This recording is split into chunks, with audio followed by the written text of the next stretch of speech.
onde nós iríamos? Para onde eu irei? Se só o Senhor tem as palavras de vida eterna. Oh Pai, obrigado Jesus, porque sim, o Senhor me faz feliz. Obrigado, obrigado. Uma dívida que eu não poderia pagar, o Senhor pagou no meu lugar. Obrigado, Jesus. Obrigado, Jesus. Obrigado, Jesus. Aleluias. Obrigado, Pai. Obrigado, gente. Obrigado. Graça e paz, meus irmãos. Boa noite. Todo mundo bem? Ei, coisa boa. Pode sentar, pode ficar à vontade aí. Vamos a mais um culto de ensino. Ai, que maravilha. Culto de ensino. Uhul! Culto de ensino. Ei, olha aí. Aleluias. Sabe, meu irmão e minha irmã, o ensino é a base para a sua caminhada no Evangelho. Amém? Eu sei que o povo gosta mesmo é do reteté, é do barulho, é dos profetas. Eu também gosto. O povo gosta é disso. Mas sem ensino, um profeta não pode ser profeta. Sem ensino, sem a base da palavra, não tem como o Espírito se mover. Amém? E é por isso que eu creio que hoje o Espírito vai se mover nesse lugar. Porque a própria palavra é o poder de Deus. Amém? Você fica feliz com isso? Mesmo sua cara diga que não? Amém. Glória a Deus, vai dar tudo certo, gente. Amém? Obrigado, Pai. O Senhor é bom. Deixa eu tomar uma água aqui. Deixa eu molhar a palavra, como diz na minha terra. Só um minuto. Aleluia. Curva sua cabeça aí. Pai, obrigado, Deus, por essa noite. Obrigado pelas instruções na sua palavra. Pai, obrigado, eu oro mesmo por espírito de revelação e sabedoria. Pai, eu oro nesse momento para que os olhos do nosso entendimento sejam abertos, Pai, e possamos compreender verdades espirituais contidas na sua palavra. A sua palavra para nós. A sua palavra para nós, que ilumina o nosso caminho, que guia os nossos dias e nos leva em triunfo. É isso que a sua palavra faz por nós. Obrigado, Pai. Obrigado por essa noite gloriosa, que aonde a sua palavra é ministrada, existe poder atuando. Em nome de Jesus, amém. Aleluia. Glória a Deus. Deus é bom demais, gente. Que bom que você está aqui. No meio da semana, buscando mais do Senhor, cultuando ao Senhor, né? Isso mostra que estamos aqui interessados em algo. E está tudo certo com isso. Está tudo certo com isso. Alguns vêm simplesmente para adorar, alguns vêm para encontrar respostas. Independente do motivo, você está aqui. E isso é louvável. Que você poderia estar em qualquer outro lugar. Principalmente na sua casa, no conforto de casa. Muita gente, a grande maioria veio do trabalho, mas você está aqui. Amém? Ah, que bom que você está aqui. Coisa boa. Abra aí Efésios 2, por favor.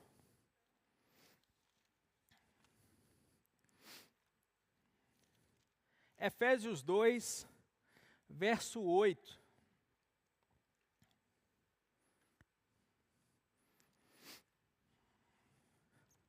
Efésios 2, verso 8. A palavra diz assim: pois é pela graça que sois salvos, por meio da fé, e isso não vem de vós, é dom de Deus, não das obras. Repita comigo, não das obras. Para que ninguém se glorie. Aleluias. Pela graça nós somos salvos. E isso é mediante a fé. Não é por obras. Não é por obras. Para que ninguém bata no peito. Falando, fui eu que resolvi o problema. Amém? Agora vai lá em Tiago 2. Por favor. Tiago 2.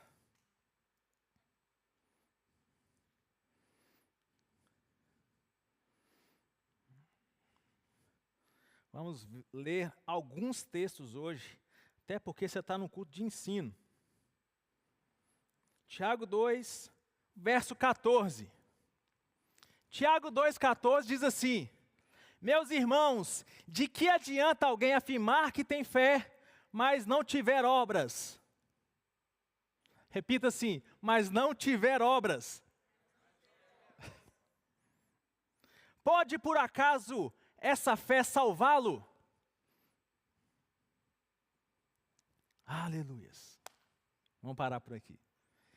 Em um texto, em Efésios, Paulo vai dizer que a salvação é pela graça e não é por obras.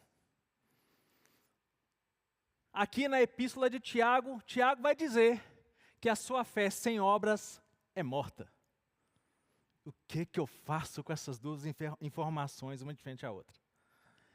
Um fala que é nada de obras, e o outro diz que sem obras é morta a sua fé. Que Bíblia é essa que você está lendo? Calma, vai dar tudo certo. Paulo vai nos afirmar, e nós sabemos que de fato a salvação não vem por obras. Não tem nada que você fez, não há nada que você vai fazer, ou que algum ser humano na história da humanidade tenha a capacidade de realizar, e isso vai gerar para ele salvação. É isso que Paulo está dizendo. Agora, Tiago não está aqui negando essa fala de Paulo. Tiago não está contradizendo o que Paulo está dizendo. Tiago vai falar o seguinte, que agora que você tem uma caminhada de fé, deve existir obras. Percebem? Salvação pela graça. Essa obra é completamente uma iniciativa de Deus. Na pessoa de Jesus, Ele nos salvou. Amém.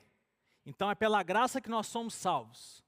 Uma vez que você é salvo, que você agora tem uma vida de fé, a sua fé tem que ter obras. E a gente tem que ficar muito atento ao que tem sido dito nos dias de hoje, principalmente quando o assunto é graça. Sabe, eu estou muito empolgado com esse assunto graça, porque a escola bíblica está com a matéria graça em andamento. A matéria é maravilhosa. É melhor que a matéria dos dons ministeriais? Não. É puxar a sardinha, né? Estou a brincar. A matéria graça é maravilhosa. Mais maravilhosa é a professora que está dando essa matéria. E aí, algumas semanas o assunto lá em casa é graça. E a gente acorda, graça, vai tomar café, graça. Liga, e aí, você já falou de graça? Você já comeu, né? E aí chega em casa, estava pensando um negócio sobre graça. Semanas assim. Os meninos, até a Zoe já está só falando de graça lá dentro de casa. E aí pensando nesse assunto maravilhoso, que é a base para você compreender salvação. Nós vemos tantas coisas hoje em dia, porque a informação ou a desinformação está na palma de sua mão, meu irmão. A Bíblia diz que vida e morte estão na ponta da sua língua. Mas nesses dias de hoje, além de estar na ponta da sua língua, está na palma da sua mão. Vida e morte. Você pode estar sendo bem alimentado por aquilo que você assiste, lê, ou você pode estar sendo envenenado em pequenas doses com aquilo que você assiste e lê. E a gente tem visto... Eu nunca imaginei que eu fosse viver num tempo onde a gente ia encontrar uma categoria de ex-crente. Ex-cristão. Eu achei que não ia existir, não ia chegar esse tempo. Jesus ia voltar antes. Mas a Bíblia já afirmava que os tempos iam ficar difíceis. E se acontecia naquela época da igreja primitiva de pessoas, cristãos de dentro da igreja, pervertendo o evangelho, quanto mais no dia de hoje. E hoje nós temos extremos. É muito mais fácil você ir para uma rede social, ou ir para uma televisão, ou ir para qualquer canal falar sobre os extremos do que falar sobre equilíbrio. Porque o que dá ibope é extremo, não é equilíbrio. O que chama atenção é extremo. O que chama atenção é falar assim, eu não pedi para Jesus morrer no meu lugar. É isso que dá ibope. É isso que você fica compartilhando com seus amigos. Mas se alguém gravar um vídeo assim, pois é pela graça que sois salvos, mediante a fé e não por obras. Ninguém vai compartilhar uma fala assim. E aí nisso, enquanto a gente acha que a gente está fazendo um trabalho de defender o evangelho compartilhando esse lixo, a gente na verdade está fazendo um desserviço. Porque a apologética verdadeira, a defesa da sua fé, é você falar o que é a verdade e não ir espalhando o que é a mentira. Porque, primeiro, quando a gente faz isso, a gente acha que está fazendo contra a pessoa. E se você faz isso, você já está errado. Porque a gente não está nessa cadeira de juiz. A cadeira de juiz já está ocupada e o nome do juiz é Deus. Deixa a cadeira com ele. Mas aí tem os extremos. Tem gente que diz que o correto é fazer, para chamar a atenção de Deus, ou para poder conquistar coisas, ou para poder mexer com o sentimento de Deus. E no outro extremo a gente tem as pessoas que, uau, é pela graça. Uma vez salvo, salvo para sempre. Vou viver a minha vida do jeito que eu acho que é o correto. Até porque o que me faz feliz? Deus sabe o que me faz feliz e Ele respeita a minha opinião, porque Ele me aceita. Extremos. E a gente esquece que a palavra nos instrui. O que são as verdadeiras práticas? E eu quero que vocês abram para a gente construir um pensamento e chegar num lugar de vida para a gente. Vai em Romanos 6.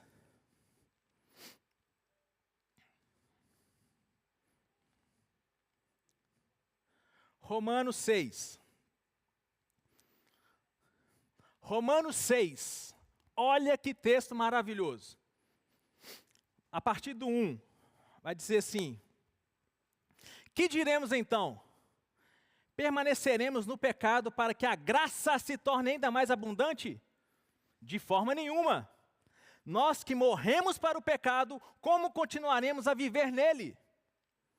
Ou por acaso, vocês não sabem que todos nós que fomos batizados em Cristo Jesus, fomos batizados em sua morte? Portanto, fomos sepultados com Ele na morte pelo batismo, a fim de que, assim como Cristo foi ressuscitado dentre os mortos pela glória do Pai, também andemos nós em novidade de vida. Aleluias! Porque se fomos unidos com Ele na semelhança de sua morte, olha isso, certamente também seremos na semelhança de sua ressurreição. Ah, meu Deus. Sabendo disto, que o nosso velho homem foi crucificado com ele, para que o corpo do pecado seja destruído, e não sirvamos o pecado como escravos. Olha que declaração maravilhosa a seu respeito, meu irmão.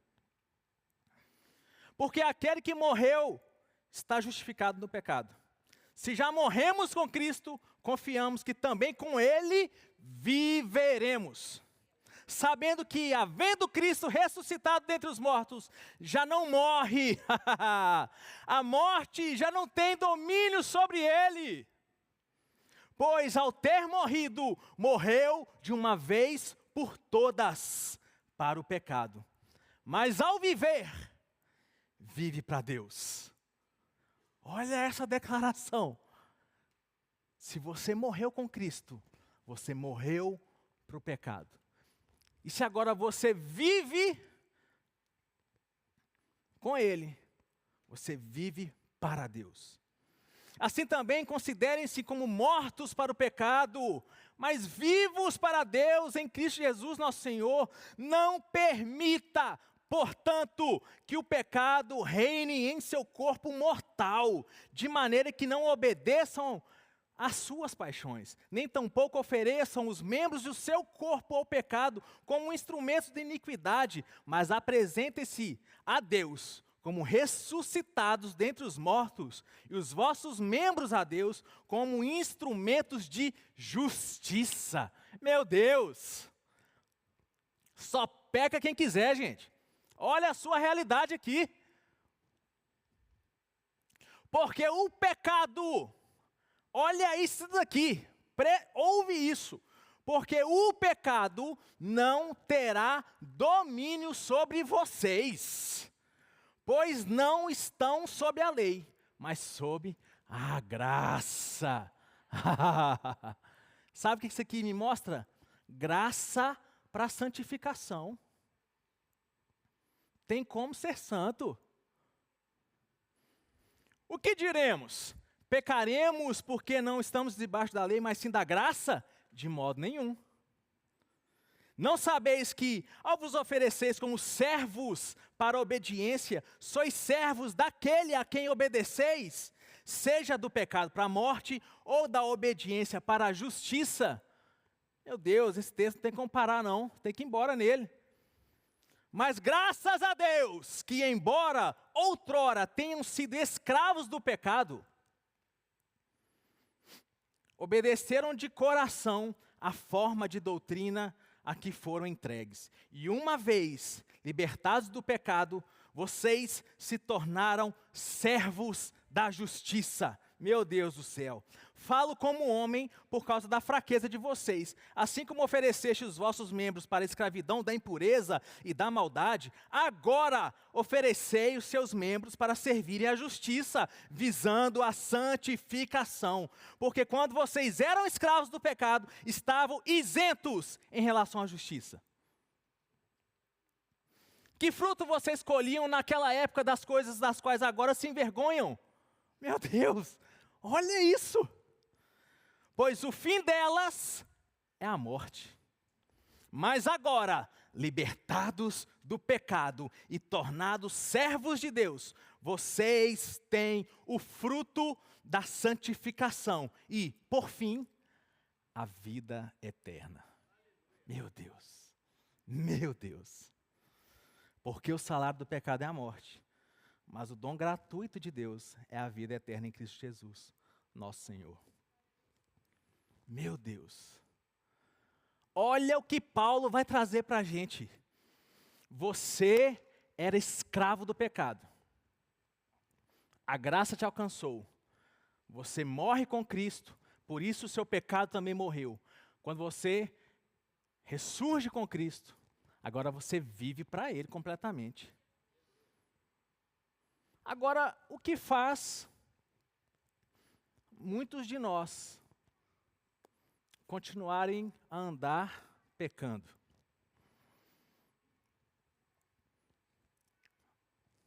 O quê? Não entender essas verdades. E quando nós éramos pecadores, nós tínhamos práticas de pecadores. Amém? E quais são as práticas de pecadores? Obedecer ou se inclinar para os desejos da carne. Essa era a vida de um pecador, praticando o pecado. Essas eram as práticas de morte. E eu ainda quero ler um outro texto com vocês, esse vai ser mais curto. Está lá em Gálatas 5. Gálatas 5.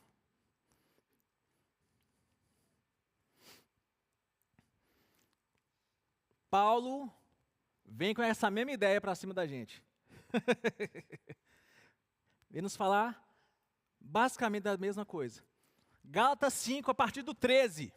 Vai falar assim: porque vocês, irmãos, foram chamados à liberdade. Porém, não usem essa liberdade como oportunidade para a carne. Sejam antes servos uns dos outros pelo amor. Porque toda a lei se cumpre em um só preceito: ame o seu próximo como a si mesmo. Coisa boa. Ame o seu próximo como a si mesmo. Aí vem o 15. Mas se vocês se mordem e se devoram uns aos outros, tenham cuidado para que não sejam mutuamente destruídos. Digo, porém, andem no Espírito e jamais satisfarão os desejos da carne. Porque a carne milita o que é oposto ao Espírito, e o Espírito o que é oposto à carne. Eles estão em conflito um com o outro, para que não façam o que desejam. Mas se vocês forem guiados pelo Espírito, não estão sob a lei. Uau! Meu Deus! Existe vida após o novo nascimento.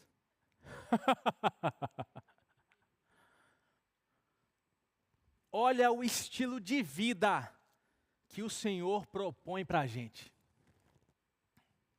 Entendimento da graça, consciência da graça. Cuidado com os extremos. Você não precisa de fazer para merecer nada. Não é aquilo que você faz, é o que Ele já fez. Graça é ausência de mérito. Graça é ausência de mérito. Se você vem nos cultos, se você serve pensando que isso vai produzir algo na sua salvação, você está totalmente errado. Mas por outro lado, existem coisas que são requeridas de nós. Existem obras sim que nós temos que agora produzir. Lembra das práticas? Quando a gente era morto espiritualmente, nós tínhamos certas práticas. Mas agora, existem outras práticas que são esperadas de nós. E eu quero aqui, nós vamos começar a pregação agora. A gente vai começar o ensino. E será só a base, era só aquela caminha para você. Daquilo que a gente vai falar mesmo. Eu quero falar sobre práticas cristãs. Ou, um termo que eu mais gosto, disciplinas espirituais. Disciplinas espirituais. E por que que, eu entendo o conceito de práticas cristãs e práticas espirituais, mas por que que eu gosto mais da palavra disciplina? Porque prática, você tem a escolha de fazer ou não. Não é verdade? Prática, você pode praticar aquilo ou não. Por exemplo, a prática do pecado. Nós agora decidimos não ter mais as práticas do pecado. Mas quando a gente fala sobre disciplina espiritual, disciplina é um conjunto de regras e ordens que regem o comportamento de uma pessoa. Disciplina é observância das regras, é obediência. Prática, meio que você tem um ali, ó, posso ou não posso. Disciplina, você tem que fazer. E A gente olha para Jesus, que é o autor e consumador da nossa fé, e ele é o nosso referencial.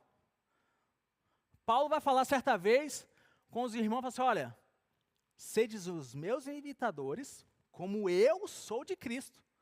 Ou seja, não ficou só naquela, faz aquilo que eu faço. Não, faça o que eu faço, porque o que eu faço, eu estou fazendo a mesma coisa que Jesus fez. E em contrapartida, Jesus vai dizer, certa vez, que tudo aquilo que ele fazia, ele só fazia porque ele viu o Pai fazer. Eu quero trazer para a gente aqui 3 pilares de disciplinas espirituais. Leitura da palavra, leitura ou estudo da palavra, oração e jejum. Olha aí. Sabia que você ia ficar animado com esse tema. Eu já vi sabendo dessa sua animação. Cuidado para você não derrubar o pessoal aí na carreira que você vai dar. Leitura da palavra, oração e disciplina. Meu irmão, se você é crente, leitura da palavra, oração e jejum tem que estar na sua vida. Isso é inerente a quem nós somos agora em Cristo. O gato mia, um gato sobe na árvore, um gato não morre, né? Não cai de costa. E são coisas inerentes a um gato. Um boi muge, pasta, dá carne, isso é inerente ao boi. Agora, oração, leitura da palavra e jejum é inerente a você, cristão. Você não tem para, eu não sei se eu quero, não. Isso é vital para você. E quando a gente olha para Jesus, você vê Jesus. Na mesma passagem que nós vemos Jesus jejuando 40 dias, a gente vê ele ali com o quê? Conhecimento da palavra. Porque quando Satanás chega para ele, o que ele vai rebater Satanás? Palavra. Conhecimento da palavra. Conhecimento da palavra. E só tem conhecimento se você estudar, se você ler, queridão. A palavra não entra em você por osmose. Recebi. Não, não entra. Por osmose, não. Associação, não. É você folheando a sua Bíblia e lendo, e anotando, e ruminando, e pensando, e meditando, e estudando, e lendo de novo. Você respira todo dia? Tem gente que não? Você respira todo dia?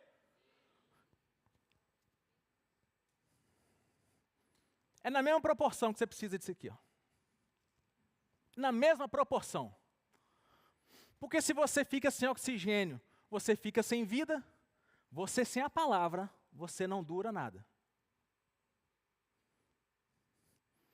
E é muito bom fazer parte de uma igreja, de um ministério, e eu sou cristão, mas existem práticas, existem disciplinas, existe uma rotina que Deus espera que o cristão tenha. Leitura da palavra é uma delas. Oração.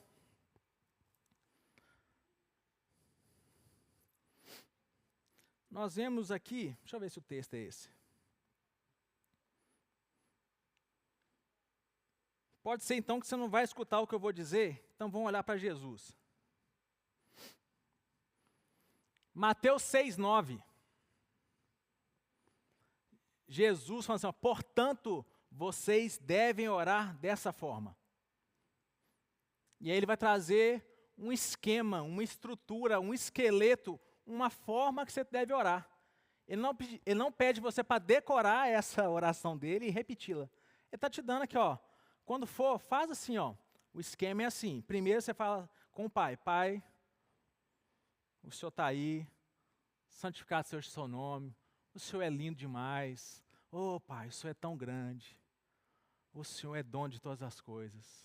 Começa a oração assim. E aí ele continua. venha o teu reino, que a sua vontade seja feita, assim como é na terra, como é no céu. Pai, as realidades que existem nas regiões celestiais, que sejam feitas ao meu redor aqui nessa terra. Como no céu não há fome, que na minha casa não haja fome. Como no céu não há doença, que seja feita aqui também. O que acontece aí acontecendo aqui. É o esqueleto, é o esquema da oração. Agora olha só, dá-nos hoje o nosso pão. Jesus poderia fazer nessa oração assim, olha, nos dá pão eternamente. E com isso, ele não precisaria orar novamente pedindo pão. Amém? Se eu peço uma vez e peço que seja para sempre, está resolvido. Eu estou pedindo ao Pai, usando o nome de Jesus. Se eu oro crendo que eu já recebi, eu já tenho. Bom, fé. Mas ele fala assim, me dá o pão de hoje. Isso me mostra que amanhã ele ia fazer aquela oração novamente. Então isso me mostra a necessidade de você orar todos os dias. Todos os dias. Jesus vai e prega para o povo. Quando você distrai de Jesus nas passagens, e ele sai de perto para poder orar. Aí daqui a pouco você pega os meninos e coloca no barco, atravessa a margem, daqui a pouco se retira para orar. Aí, e o dia que ele não vai sozinho, vão comigo, leva 3, vão orar. Aí volta, pelo amor de Deus, vocês dormem. Vocês não aguentam ficar acordados na oração comigo. Nossa, vocês são frango. Jesus era um homem de oração. E eu quero trazer na oração os 2 aspectos de oração que hoje está disponível para a gente. Essa oração que você ora no seu idioma, mas a oração em línguas. E aí você pode pensar, mas Jesus não orou em línguas. A oração em línguas é para uma edificação do seu espírito. E a palavra nos mostra que Jesus tinha a plenitude do Espírito. Ele não tinha mais como se encher daquilo que ele já tinha a totalidade. Por isso que Jesus não orou em línguas. Mas o próprio Jesus vai dizer, olha, esses sinais acompanharão aqueles que creem. E dentro de alguns sinais que ele vai dizer, ele vai falar, falarão línguas estranhas. Meu irmão, quando você olha para a história da igreja e os grandes avivalistas e as pessoas que fizeram muita diferença no cristianismo, era a gente que gastava tempo orando em línguas. Gente que passava tempo orando em outras línguas. Então isso me mostra que não é uma opção. Isso é uma obrigação que você tem que ter. Orar em línguas. Disso depende a sua vida.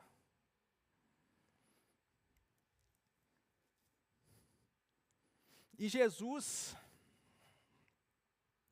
ele vai falar algo interessante aqui, em Mateus 4. Mateus 4.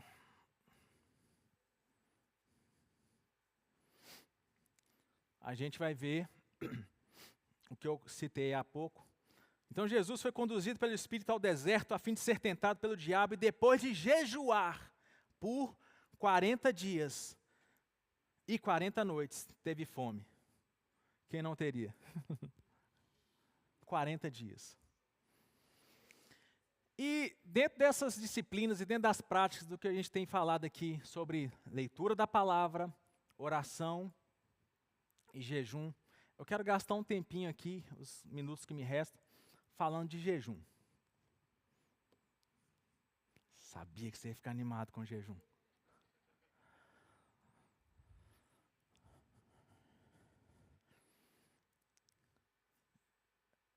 Primeira revelação da noite que eu quero trazer para você é a respeito de jejum. Está liberado jejuar. Não foi cancelado isso. E a gente vê Mateus 6. Mateus 6,16. Mateus 6,16, o próprio Jesus vai dizer assim, quando que está escrito na sua Bíblia aí? Quando jejuarem.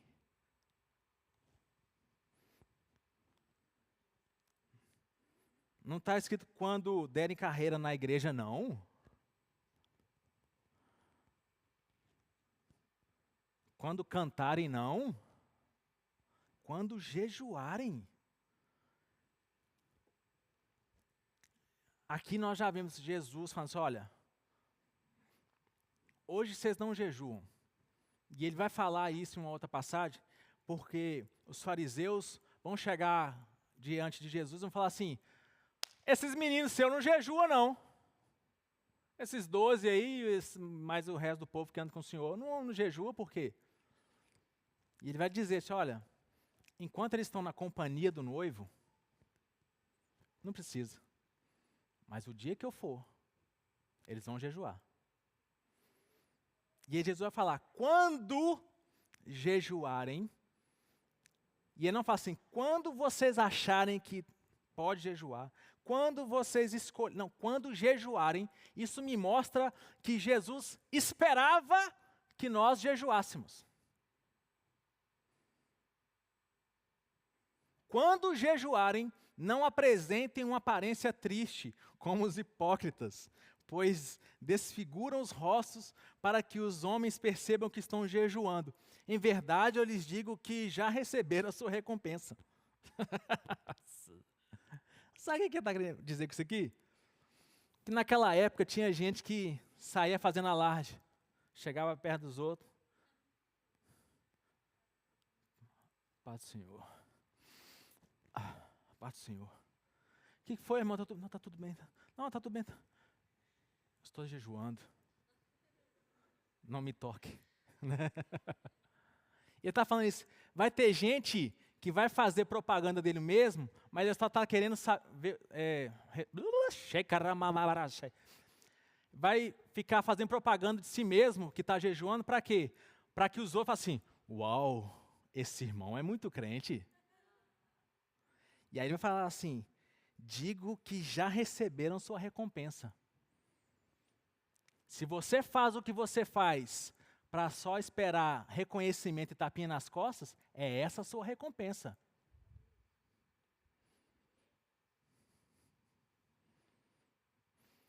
Se você, e eu quero abrir um parênteses aqui. Se você está em muitos departamentos da igreja, só para que as pessoas falem, uau, mas você serve em todo lugar. Nossa, mas você é o bichão mesmo, hein? Pronto, essa é a sua recompensa e acabou. Acabou. Agora pensa você fazendo um monte de coisa, mas por causa da intenção do seu coração, isso não gerando nenhum galardão. Por quê? Porque eu quis mostrar para os outros o tanto que eu sou espiritual, e o tanto que eu dou conta, e o tanto que eu sirvo demais. Cuidado. Na maioria das vezes, quem está em todos os departamentos, só está servindo mais ou menos em todos, não faz nada direito. Quando você jejuar, unja a cabeça e lave o rosto. O que é que Jesus fala isso? Unja a cabeça. Alegria, meu irmão. E aí, paz do Senhor. Se ninguém ficar sabendo que você está jejuando. Agora, tem problema das pessoas saberem que você está de jejum? Também não. O negócio é a motivação do coração. Até porque, se isso for para que estimule os outros, está tudo certo. Está tudo certo. Se você é aquele que vai conseguir motivar as outras pessoas a fazerem as coisas, as práticas que você tem, amém. Mas cuidado também, né? Mas está liberado, pode jejuar. Amém.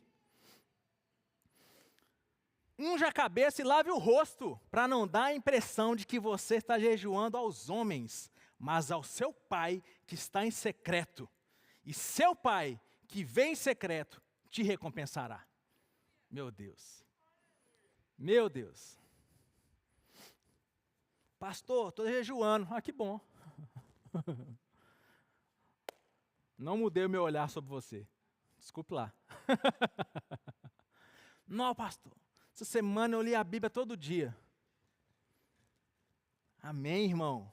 Mas por dentro vai ser mais que essa obrigação. Não vou falar com você para não te entristecer. Não, pastor. Orei em línguas ontem 3 horas. Glória a Deus, é isso, irmão. Falei, 3 horas é pouco. Práticas espirituais. Disciplinas espirituais. E eu acho graça que tem gente que, principalmente aqueles que almejam o episcopado, de querer saber, por que eu não entro no meu chamado, eu não tenho oportunidade, não sei o quê, mas você não gasta tempo com a palavra, queridão. Você só fala em língua se a pessoa do púlpito pedir. Você nunca fez um jejum na sua vida. E quer chegar aqui em cima, quer fazer cair fogo do céu. Não vai dar certo.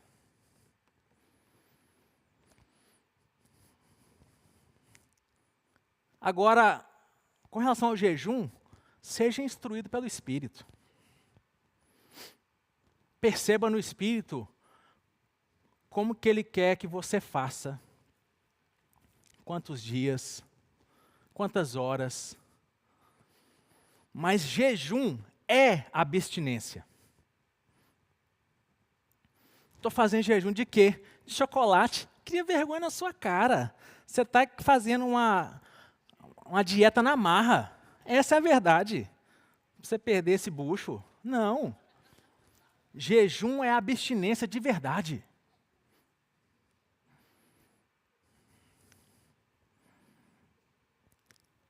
O desejo do meu coração é fazer uma pesquisa Ibope aqui. Mas você não precisa de levantar a mão. Você vai responder para você mesmo. Hoje é dia 19 de fevereiro. Quantos jejuns você já fez esse ano? Não responda para mim. Nós vimos nos primeiros textos aqui que a carne milita com o espírito. E nós hoje, nós andamos no Espírito. Agora, existem ferramentas que vão te auxiliar na sua caminhada no Espírito. E o jejum é uma delas. Porque quando você jejua, você mortifica a sua carne. Amém? Você coloca a sua carne no lugar.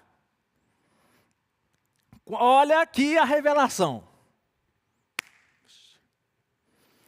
Quando você jejua, você ajuda a você mesmo a andar no fruto do Espírito. Mas é porque eu tenho dificuldade no domínio próprio. Está faltando jejum na sua vida. Porque eu não levo desaforo para casa. Primeiro, você tem que converter de novo. E segundo, está faltando jejum na sua vida. Que você falar, eu brigo mesmo. Nós vamos fazer o apelo para aceitar Jesus daqui a pouco. Você vai vir, porque obras da carne é mais comum vermos em pessoas que não têm o Espírito dentro. Gente que gosta de confusão, gente que gosta de briga, gente que é ciumento demais, gente que não tem domínio próprio, gente que não age em bondade com o outro, gente que não consegue amar o outro. Isso é coisa de gente do mundo. Daqui a pouco está chegando a sua vez para aceitar Jesus. Mas pode ser que a gente precise desenvolver isso e que você tem que fazer jejum. Mata o bifão. Mata o bife. Mata a besta que está querendo gritar de dentro de você. Você tem o Espírito dentro, meu irmão. Você tem o Espírito de Deus dentro de você. Não tem como de uma mesma fonte jorrar água doce e salgada. Faça algo por você mesmo, porque o que Jesus poderia fazer, Ele já fez. Agora é a sua responsabilidade. Jesus, me ajuda e paciência. É você, querido. Mas você não gasta tempo com a palavra para aprender a comportar no meio dos irmãos. Você não gasta tempo com a palavra para saber o caráter de Deus. Você não gasta tempo com a palavra para ver aquilo que Ele já morreu no seu lugar. Nossa, mas está difícil demais a situação. Oração, meu querido. Nada acontece até que alguém ore. Tem uma demanda que eu não estou conseguindo passar dela. Vai para a oração. Vai para a oração. Pastor, eu leio a Bíblia e não tenho compreensão. Oração em línguas. Sabia que isso, a oração em línguas, até nisso te auxilia? Porque se você constrói coisas dentro de você, no seu homem interior, em quem você é de fato, no seu espírito, se você não constrói, não edifica, não fortalece o seu espírito, você não vai compreender as coisas espirituais que só são discernidas pelo homem espiritual. Amém? Vou encerrar daqui a pouco. Salmo 16, 11. Que bom que você veio. Salmo 16, 11. Salmo 16, 11 diz assim. Olha isso aqui. Vou ler até em versões diferentes. Que esse aqui compensa. Vamos lá. Salmo 16, 11.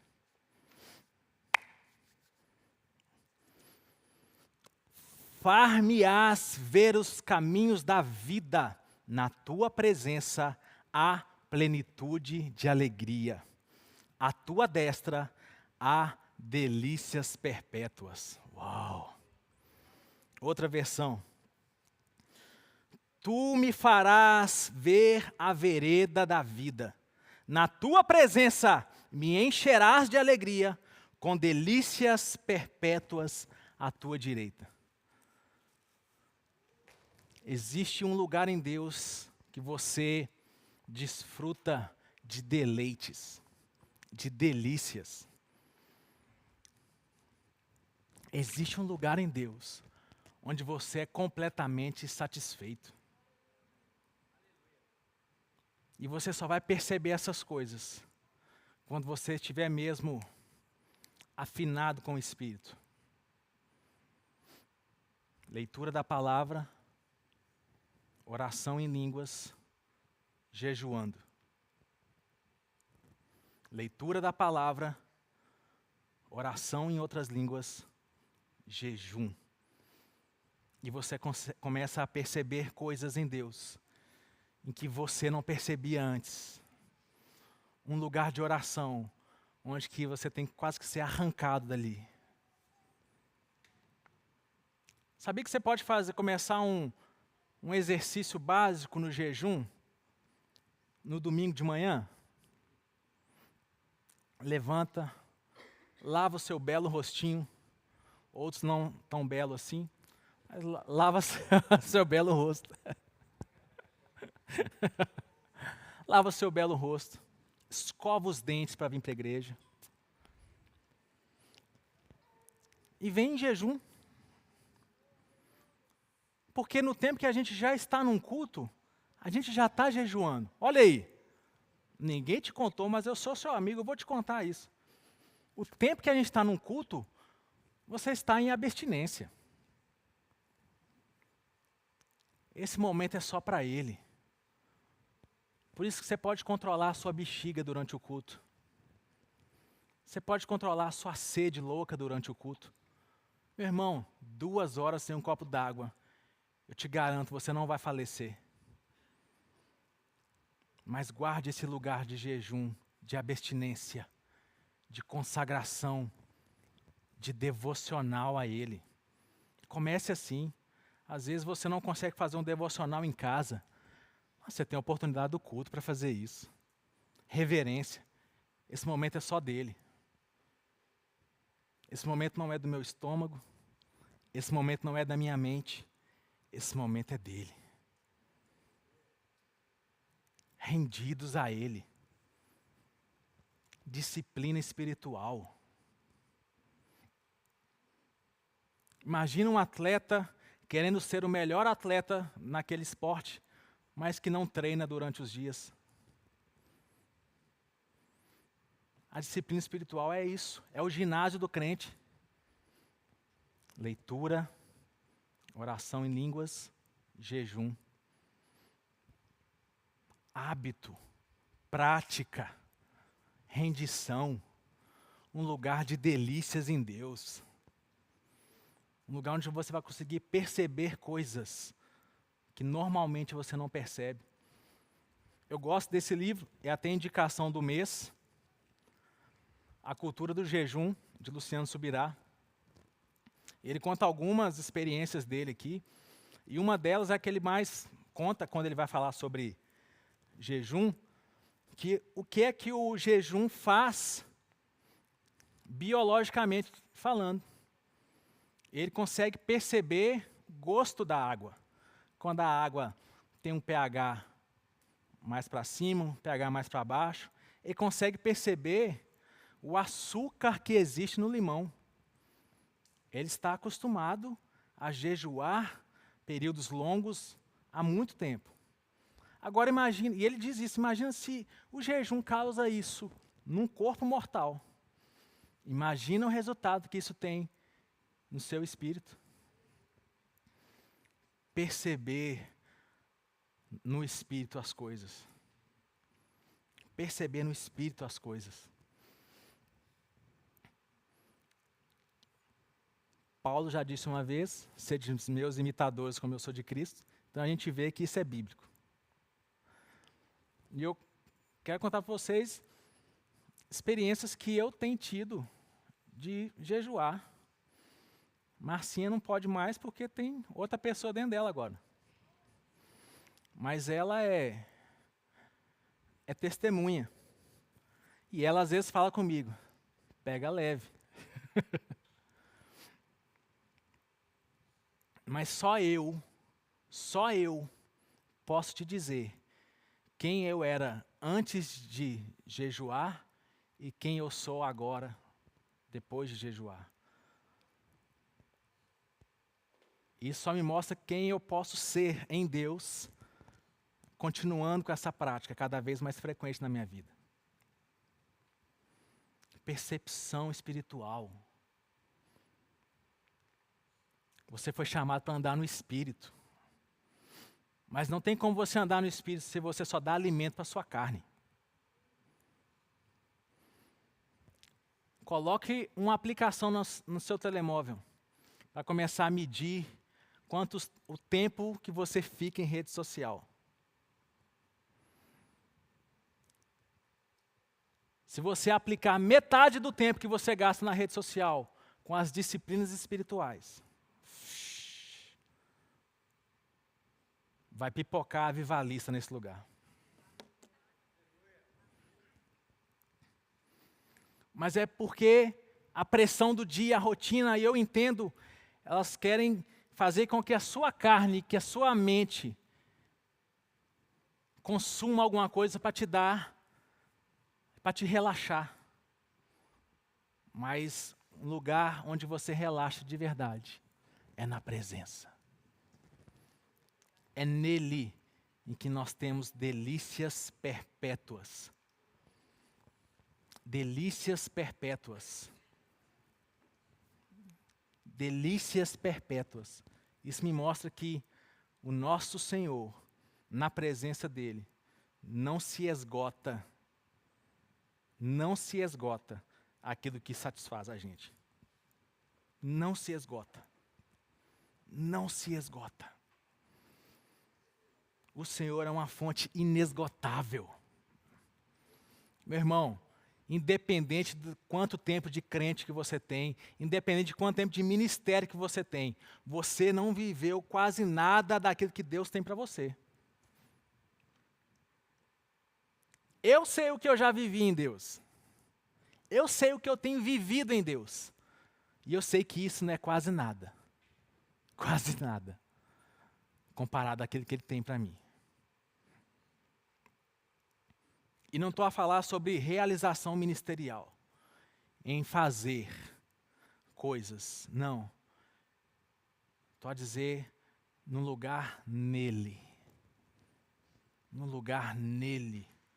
Um contentamento onde a gente só encontra nele.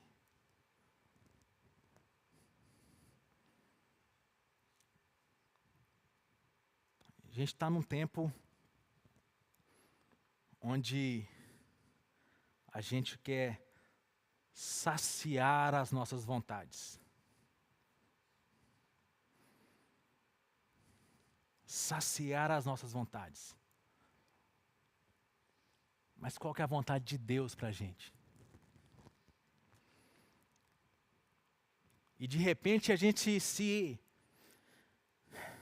reveste de uma capa onde a gente começa a enxergar a injustiça em todo lugar. Isso é muito injusto, isso é injusto, isso é injusto, isso é injusto. Mas não gasta tempo com aquele que é justo de verdade. A gente está num tempo onde que a sociedade quer levantar uma bandeira a qualquer preço. Se enxergar a injustiça em todo lugar. Isso é muito injusto. Isso é injusto. Isso é injusto. Isso é injusto. Resultado do jejum. Mas não gasta tempo com aquele que é justo de verdade. Nem sei o que ia falar mais. Sabe, irmãos, as disciplinas espirituais é algo vital para a gente. Jesus já fez tudo, Ele já conquistou, foi Ele que morreu e glória a Deus por isso. Mas eu quero que você entenda com muito cuidado aqui. O fato de você ser da fé não exclui de você responsabilidades que você tem. Lembra dos extremos? Não entre nesse lugar de extremo que eu sou da fé e está tudo certo. Amém, declare mesmo. Mas existe algo que é requerido de você. Semana passada eu escutei o pastor Tiago Borba pregar, e ele foi falar sobre aquele texto onde nós apresentarmos como sacrifício vivo e aceitável a Deus. Na velha aliança, os sacrifícios eram apresentados ao Senhor e aquele animal era morto. E hoje em dia, tem muito sacrifício vivo que está querendo fugir do altar. Ele fala isso. Coloque sua carne em sujeição. Mate essa carne. Mate essa carne. Leitura da palavra. Oração em línguas. Jejum. Quer ver transformação de verdade? Quer avançar naquilo que Deus pensou a seu respeito? Comece com essas práticas. Comece com essas disciplinas. Comece com as disciplinas. Nós já temos a escola bíblica e glória a Deus por isso. Já é um auxílio para você na leitura e o estudo da palavra. Agora, o que você faz com tudo isso que você recebe na escola? Você guarda, você protege, você continua com essa prática, aliado à oração em línguas e jejum. Amém? Eu falei aqui do cultura do jejum, muito bom. E eu quero também indicar para vocês Línguas depois do Pentecostes, do Kenneth Hagin. Como que eu faço? Onde que eu vejo material? Leituras complementares à palavra. Não são leituras substitutas da palavra, complementares. Invista em você, meu irmão. Se você tivesse a certeza que fazendo essas coisas em um ano você receberia 10 milhões de euros, você faria. Faria. Vai passar um ano lendo a palavra todo dia, orando em línguas todo dia e jejuando uma vez na semana. Daqui a um ano, cumprindo isso, eu te dou 10 milhões de euros. Você não faz? Agora você faria isso por causa de algo que vai ficar nessa terra. Por que não fazer por causa das delícias perpétuas que estão em Cristo? Coisas que o mundo não te rouba. Amém? Você que está aqui e nunca a aceitou, nunca fez uma oração de entrega, reconhecendo Jesus Cristo como Senhor da sua vida e quer fazer isso hoje. Tem alguém